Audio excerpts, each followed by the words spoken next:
It's good. What the fuck is it? It's like a Korean chicken and ginseng soup. Yeah, I hate ginseng. Is it a whole chicken in there? Yeah. Yeah, pretty much.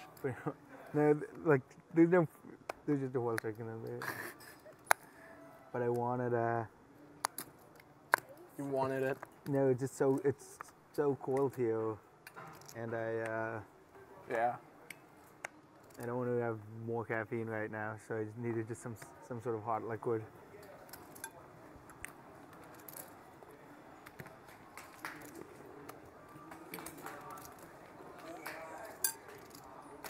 Tchaikovsky with a $2.5 million stack.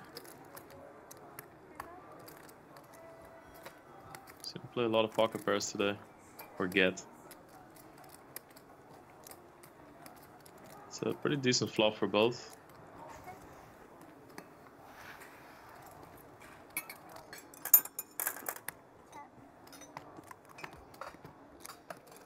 Check, check.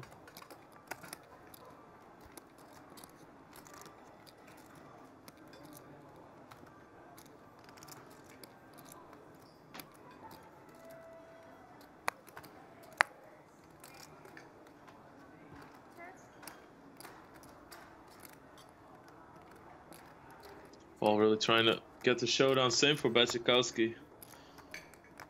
We're both pretty comfortable with their hand. That will change things a little bit. It's a really good card for Paul.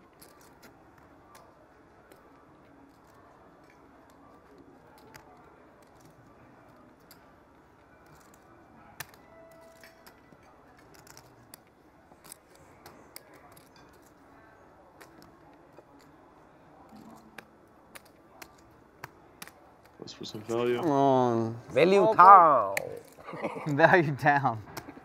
Just milking some small money from me, huh? Yes, big hand, value down. Yeah, it's a small bet. Looks like straight, huh? Bet. No straight, no straight. No straight? No straight. Straight, your money. Looks like a 5.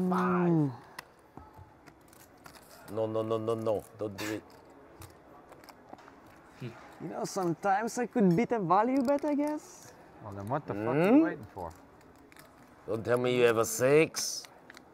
I like how Jason's comments on the pace of the action. Very What are you big waiting head. for? Have a 5. 5 is good, huh? Oh, do you really have a 6? No. Yeah.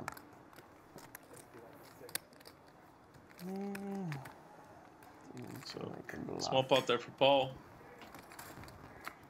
Good size bet. Got Makita to call with another pair. That's what we always talk about. Paul Faw immediately goes into what other things he could have done, and even though he's slightly joking about it or he's laughing, but it's still immediately he thinks, okay, could there have been a way that I could have extracted more money? Could I played it a little bit differently? These are really signs that people are eager to learn and that people are going to improve very quickly.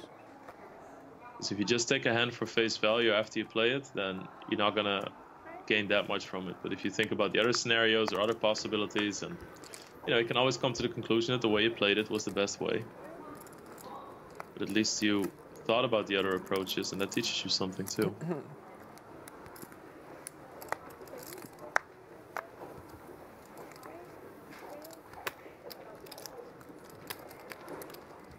With a strong suited connector, take it down. Pretty. Big hand? 10-9 suited. You got me crushed.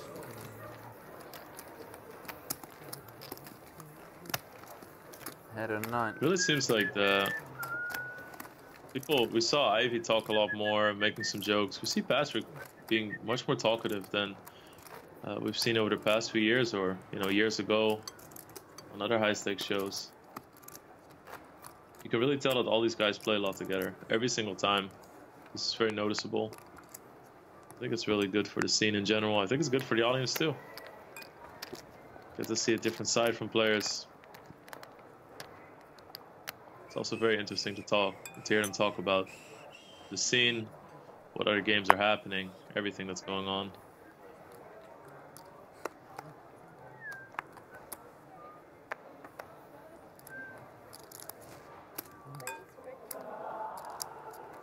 So Jason stuck a fair bit this game. Has reloaded.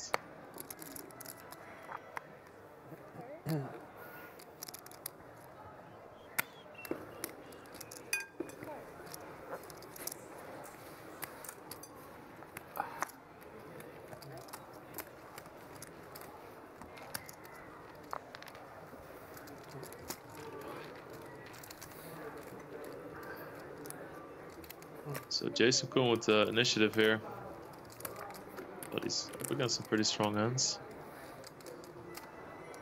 We have the King Jack of clubs, and you see the 10 of clubs as a window card. There's always like this feeling that goes through your mind. And then the 8 and the 6 was such a disappointment.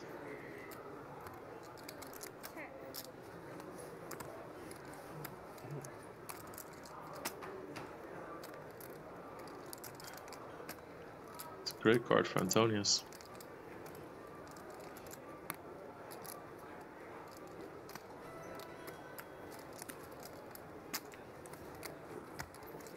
Gonna make it close to pot. Gets it done.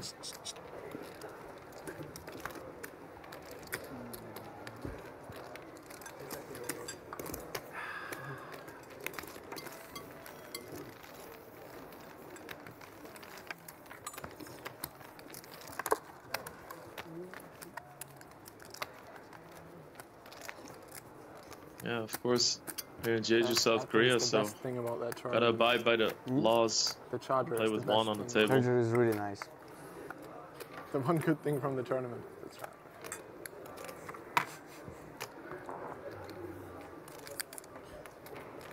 That was ridiculous. Luckily for us, it's very easy to calculate how did he won many this tournament, dollars it will be approximately. Chargers probably was not the only one good thing, huh? About the tournament. Took me 4 fucking binds. I won some money. I don't really remember how much, if you don't know. Some silly number. This tournament took me like 350, maybe even a little bit more of my own money. It was sick. I got scared when I heard what they would do about the re-entries, and I sold a bunch more. You know, when I heard the 30-minute limit, I was like, oh fuck, now I need to sell more. Yeah, fair enough. But then obviously I one-bulleted. That's a ridiculous tournament.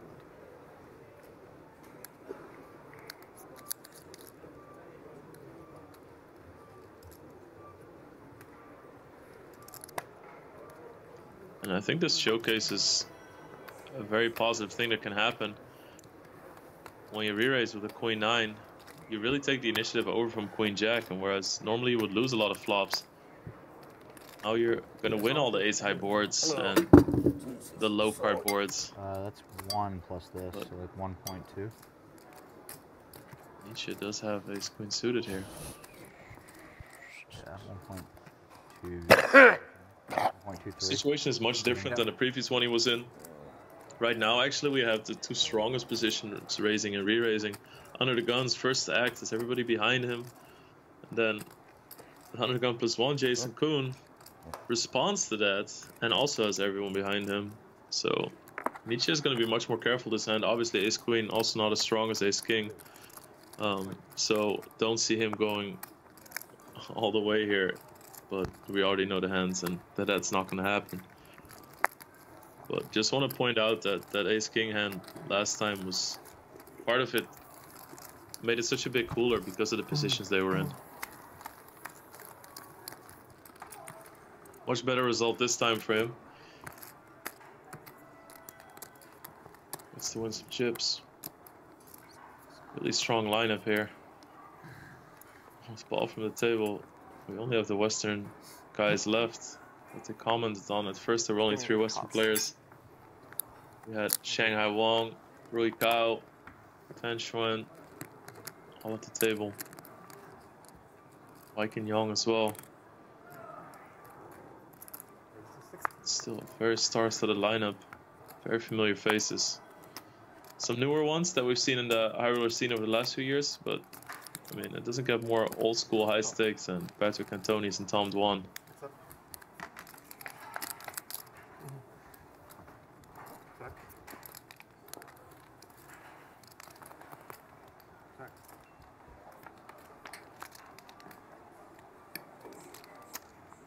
Antonius with the best of it here.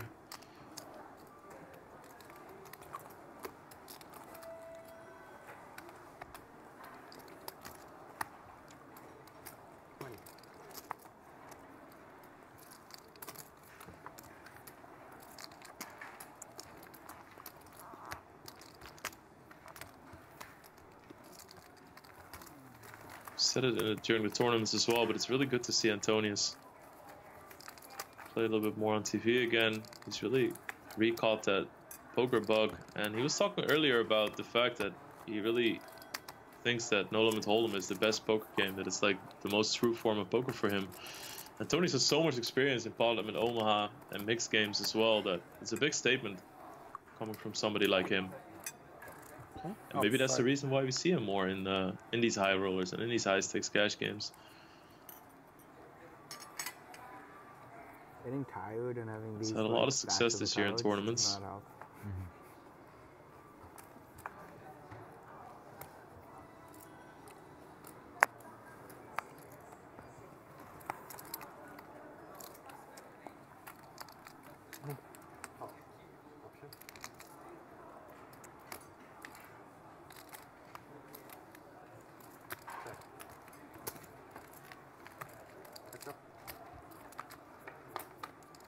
Is up to the flop. Blind battle.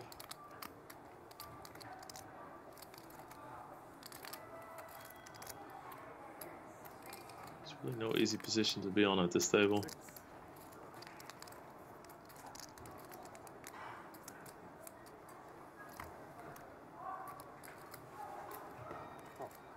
I think that Jason and Sam are pretty happy that Elton is not to their left anymore.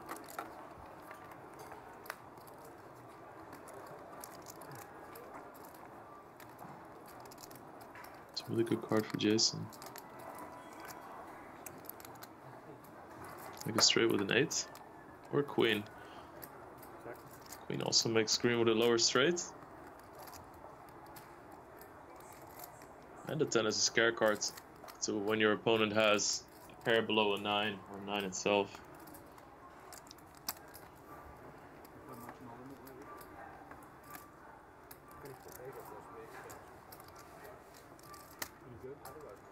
Jason has been mentioning he has had some pretty crazy swings in Jeju.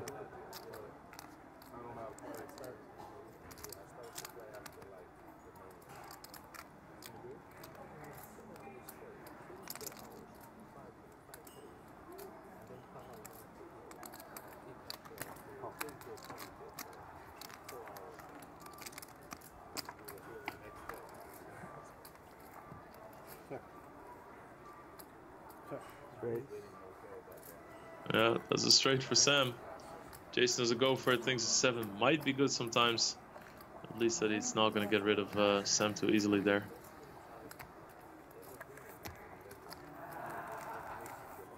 So most of the players catching some food as well. Or did you see him posting Jungle and Bobby's room sleeping at the table? Yeah, it's fucking great. Jungle, Scott. Jungle is a warrior. Yeah. You're a big blind, Tom. I had a couple cool stories about Jungle sleeping at the table. Scott took a picture of him with like a blanket over in Bobby's room. He must have put the most hours in out of all the players for that 9-day period. I don't know. Really? Team of Faye, it's Jungle, Team of Faye, one of those who were at least they were there. I don't know. Felt like they were there 75% of the of the time.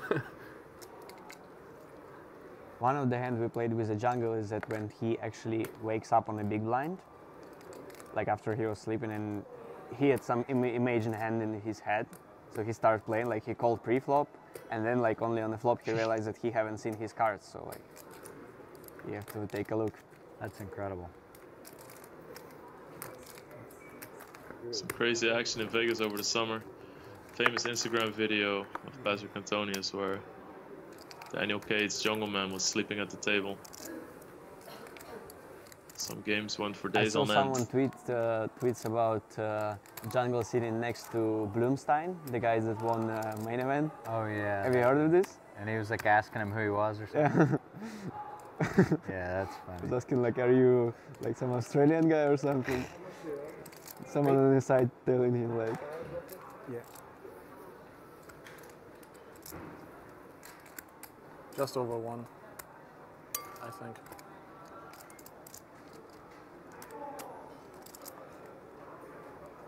So I'm thinking about it here.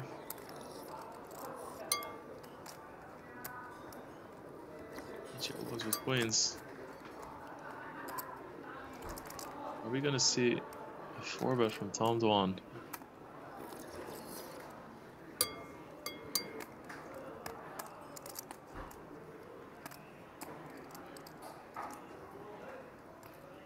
We are. Makes it 190,000. Nietzsche once more in a big spot. He's up against 2 aggressive players.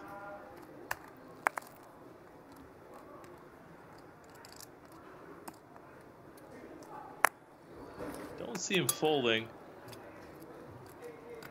It's one of those situations where if you do end up going all in, you don't want to hear call. But we'll go for a different play as well.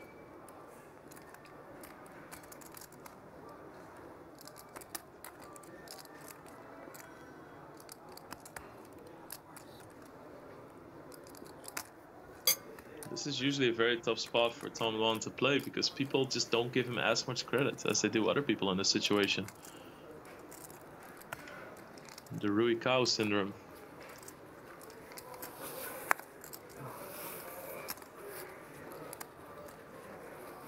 All in? The shove.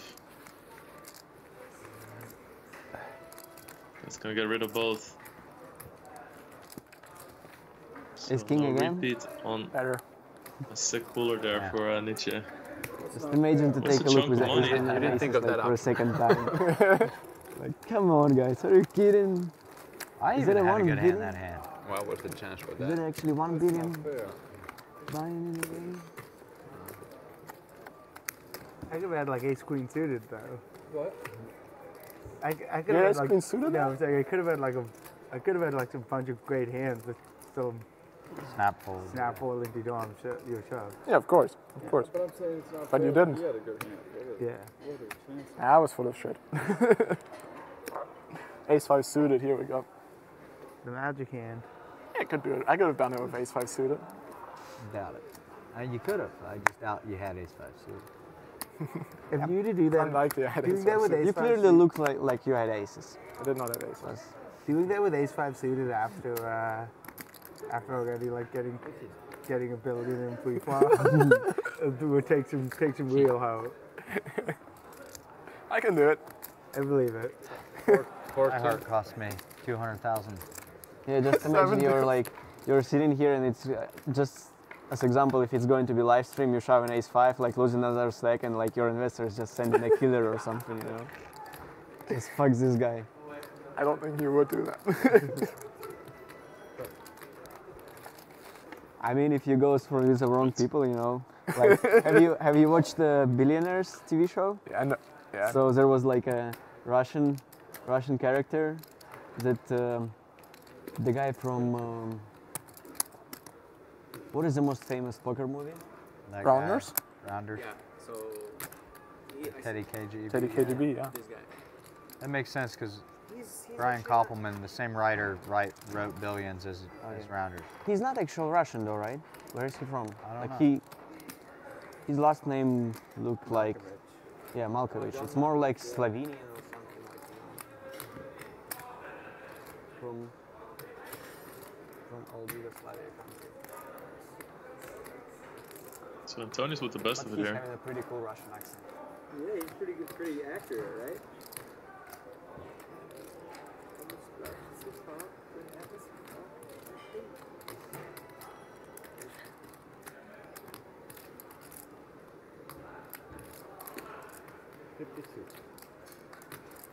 Really good bets here. How's this accent? Feels like in some words. Yeah. But instantly called by Sam Greenwood's Does not want to be pushed around by Nice Antonius. beats 8s. Yes. But That's too much. You're said showing with a 1 smile. 8-4. How much I bet? 52? get the blush draw.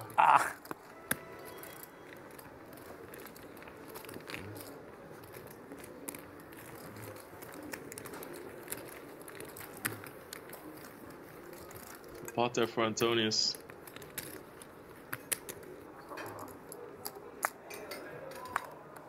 What are you smelling at? I Yeah. just saw like, have you guys seen that meme about Could I have- you have expectation and fruit reality? No. So that's something like we have now about like 1 million cash game. You know? Yeah. Expectation on one side and reality, like Yeah. six-handed lineup. Yeah, it's kind of a joke.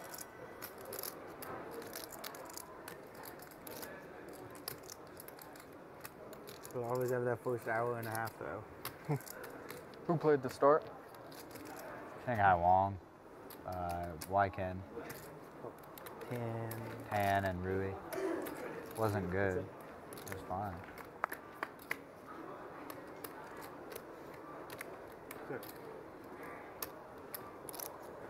Those are not easy players to play. They might give action and they might do some crazy stuff once in a while. And you might think, wow.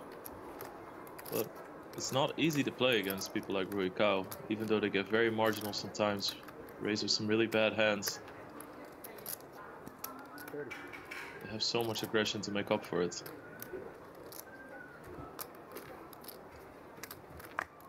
No. Game still full in there? 600.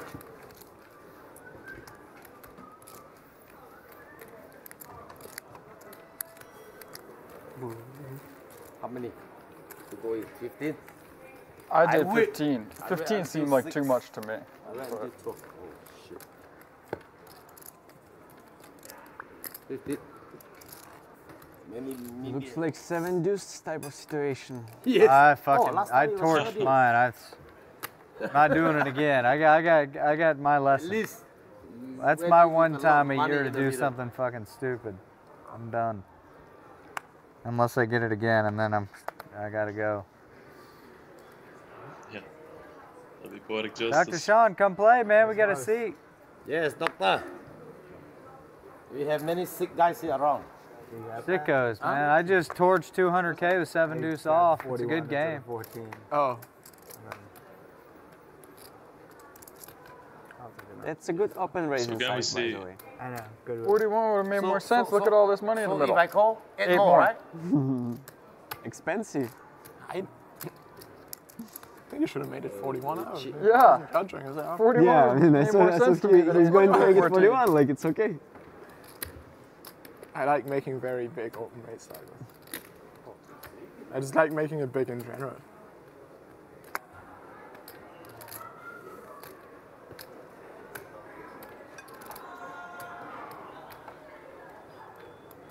Looks like we might see a big multi-way pot here.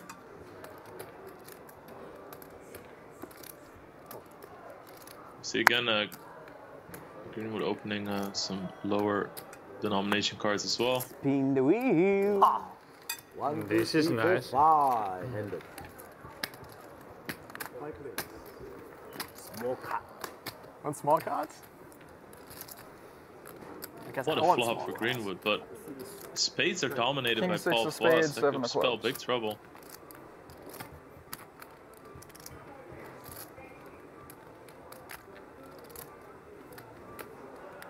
If you could pick a flop for 5-4 after raising pre-flop, that's obviously not a straight or a full house, but this would be it. Absolute monster. So Greenwood as pre-flop raiser is going to continuation bet. Fires 22,000.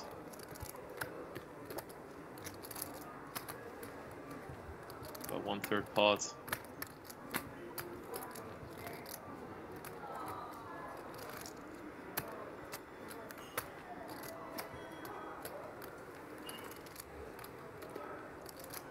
Still a little deep there, Paul.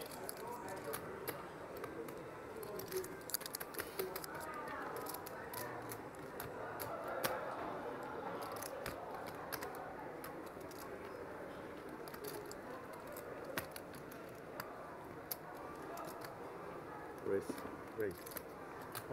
Paul raises to 100,000. Patrick's gonna hate to see that raise in front of him.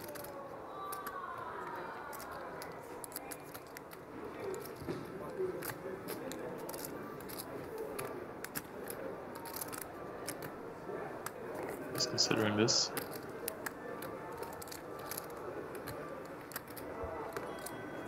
Richard Young, the most comfortable man on the planet.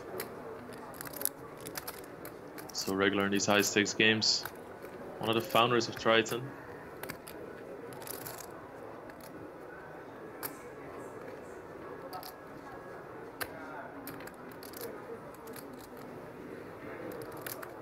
Alright, so Patrick's out of the way. Really curious to see what Greenwood's going to do here.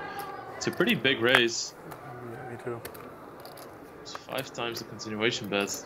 But the continuation bet was pretty small, so you have to take the pot into account as well.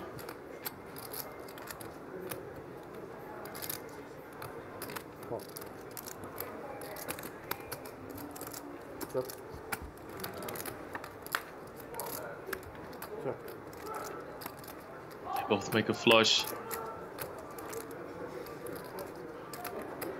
This is big trouble for Greenwood. He's gonna expect Paul to raise the flop with 2 pairs and sets as well. He probably will expect him to call with some draws in that situation with so many people behind him. Also being in position. Playing draws in position is much easier, because you can always take the pot on a later street if your opponent checks to you, so you don't necessarily need to push people out on flops.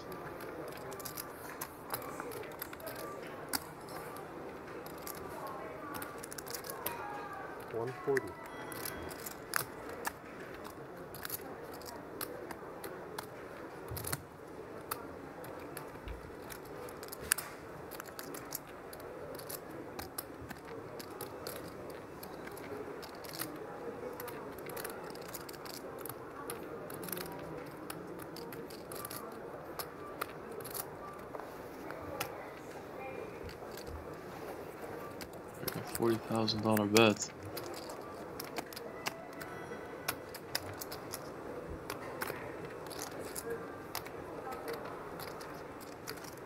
And we're just gonna call. Greenwood always very, very aware of how he would play different hands in different situations and makes a plan for big groups of hands as to not become too predictable. It's an absolute blank.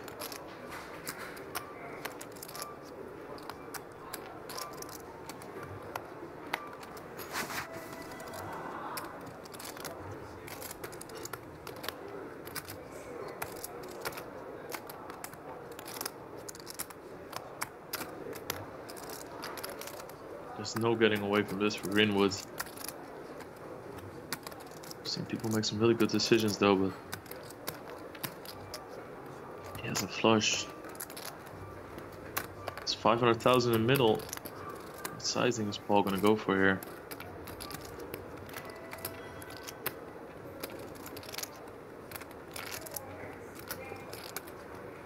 It's like 328,000, 353. Call. Call. Yeah, calls, gets the bad news. So huge pot for Paul there. $800,000 in the middle. 353. Sam Greenwood back to even.